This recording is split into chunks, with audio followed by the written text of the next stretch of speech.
So you have your goodies. Let's figure out how best to apply it for you. I always like to start off with my BB cream. You can use a brush, you can use your fingers. I personally like to use my fingers. I just find that I can kind of get it everywhere, and then I finish with a brush. So I use about a large pea size amount and just wherever you need it. It is buildable coverage, so if you want to add a little bit more, you certainly can. If you want to go less, you certainly can. But I just like to do this. It gives me a nice even base. It has the SPF 25 in it, so that is going to help kind of give me that extra little bit of like skin sun protection. Tap under the eyes to build that up. That's generally where I have a lot more of my darkness, so I tap under that area. Then I go in with a brush just to kind of even it out, and I like to use a tapping motion to do this. Like I said, you could just put your BB cream on top of a brush and then swirl and tap this in. I just find that I get the best coverage when I use my fingers, and this just kind of work out the lines. Okay, so there we go. BB cream is certainly an optional step. You don't have to do that. You could go in straight with your cream palette as well. So there's the light medium, and then this is the medium dark. So the colors may look a little bit different, but how we're going to use them is essentially the same. The darkest one that you have in your palette is going to be kind of your contour. In the light medium, I do find that it's a little bit more of like a bronzer, which is why I would have recommended a chubby contour stick for you to give a little bit more definition. But we're still going to go in with this to give us that depth and shadow. Again, you could use your fingers or you can use a small brush for applying this. I find a little goes a long way, so I just go kind of on the outside here, same areas that I would typically put my contour. I'm just going on here. This is one of those types of makeup because it is cream and it doesn't have a wax base to it, that if you use too much, it will feel heavy and it will feel a little bit like cakey. This is going to blend so beautifully. So like I said, a little really does go a long way. Just kind of contour my nose. You can also contour under your jawline area if that's an area that you like to do.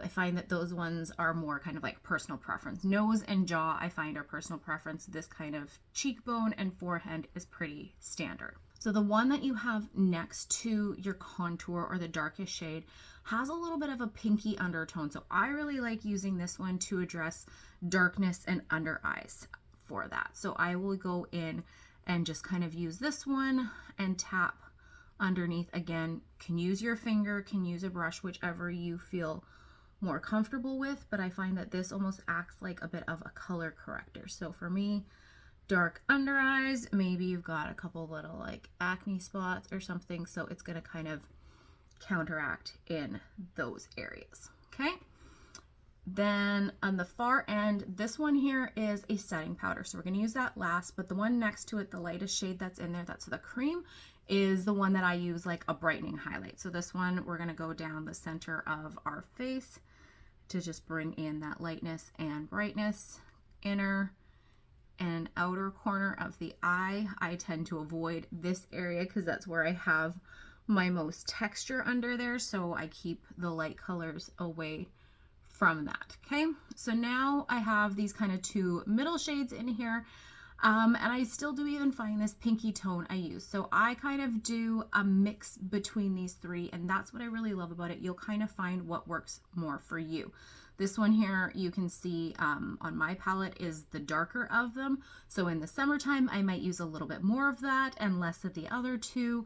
Now that it's winter, I'm going to use a little bit of a balance. So these two shades here, that pinky tone that I used under my eye and the darker one, is where I focus on a little bit more of the areas where I have pigmentation. So meaning that maybe I've got a little bit more of discoloration in areas that I want to cover.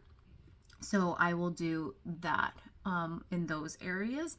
And then to kind of like merge it down with my neck, because my neck is generally lighter, I like to use some of that lighter shade in there. I put that too high. We'll just put that one in there. It's just going to kind of blend in with it to kind of transition everything down so it's not going to look as drastic from my face to my neck. I still will use a little bit of that pinky shade in there too, because it's kind of right in that middle part of where my skin tone is. So as you put these shades on your skin, you'll kind of get a sense of which one seems to be your main skin tone color, but I do still like using a mix of the other ones just to sort of even it out, because our skin, I find, is never just like one color. So here you go, you can see, so I've just got like the swipes on here, so it's very minimal product, so it's not going to be super heavy or anything like that. Very minimal on here. If you are used to Saint, you know that it's a lot, like, very light product. I find this cream palette I had to use even less than I do with my Saint palette. And then I'm just going to go in and tap the same way that I would with any creams. We're just going to tap to blend and just kind of pounce and swipe, and they blend so lovely. It's awesome. So kind of sticking with those lighter colors just to blend everything together first, and then I'll go in with the darker ones. So going lightest to darkest, same way, so nothing kind of like muddies together in there, but just tippy tap all of that out. If you want lighter coverage, obviously giving more of a buffing swirling motion is going to do that, but I like to just do that tapping motion to keep most of the product on my face. But you can see here, like, just what great coverage that is still giving me, like I said, with just such minimal product. And then just work it on the back area here. So if you've got that light and medium palette, like I said, you might find that this is giving a little bit more of like a bronzy kind of a look. Maybe you want a little bit more definition with your contour, so we're going to go back in with that chubby contour stick afterwards. But I like to do this because, again, it's just evening out my base layer first. That's also the same that the BB cream does. By having that BB cream on first, it's going to even out my skin, and I find that I need less of the foundation afterwards. So there we go. So we've got that. Looks like skin, feels like skin, super duper light. Add a little bit more definition. These are retractable, so you can roll it up. So follow it just with a little bit more of that contour to add just a little bit more oomph. My nose is okay.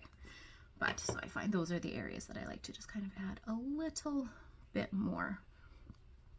And same thing, so creamy, dreamy, vitamin E enriched with everything, so it's going to be hydrating on your skin. Doesn't have a wax base, so I find that it doesn't have that like heavy sort of a feeling. But there we go. It's just going to give us just a little bit more definition. And there we go.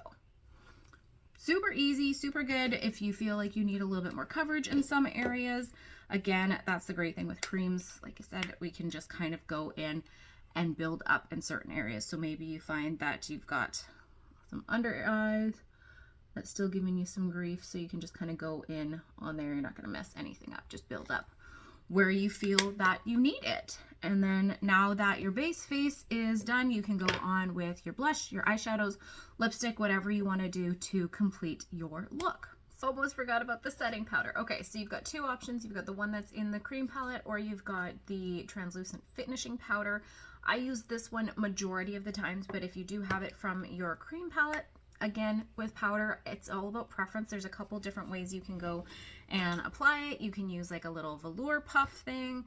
You can use a perfector sponge, or you can use a brush to apply it, like a dense brush or anything. So it's really all about preference. The powder in here has an SPF 15, I believe. So you can use that one kind of for some of those areas. This is obviously a pressed powder, and this one is a loose. So it's really more about the preference, but you just can kind of tap into there and use what you need there. I find they both have great blurring properties. So this is more so like if I'm traveling and I just want to bring this little guy, I tend to gravitate to this one more often. On the daily, when I've got all my stuff, I tend to gravitate to this one, just so I find, like I said, I'm not having to pack a bunch of extra stuff with me if I'm doing it, but you just tap it into those sort of high movement areas, or when you're using the finishing powder, same thing. It comes with a little puff guide that you can use on there and just put on your stuff. I find that I like to just sort of tap a little excess into the lid there, and I do like to use a bit more of a fluffy brush just to kind of lightly dust it all over the areas that I find are like a higher movement. For me, in the winter time, sweaters, scarves, all that sort of stuff, I like to make sure that I'm kind of going up in that jawline to set that area. My chin for me is another one. So really any areas that you know are high movement, that you notice a lot of makeup wear throughout the day, that's where I would put this. It does give you a little bit more of that matte finish, so if you want to maintain some of that glowy, dewy look, then I wouldn't put any of the powder in those areas. So the areas that you put it, it's definitely going to kind of help matte and dull it out a little bit more. So there you go. So those are the two powders. Again, thank you so much for trusting in me. If you have any questions at all, just let me know.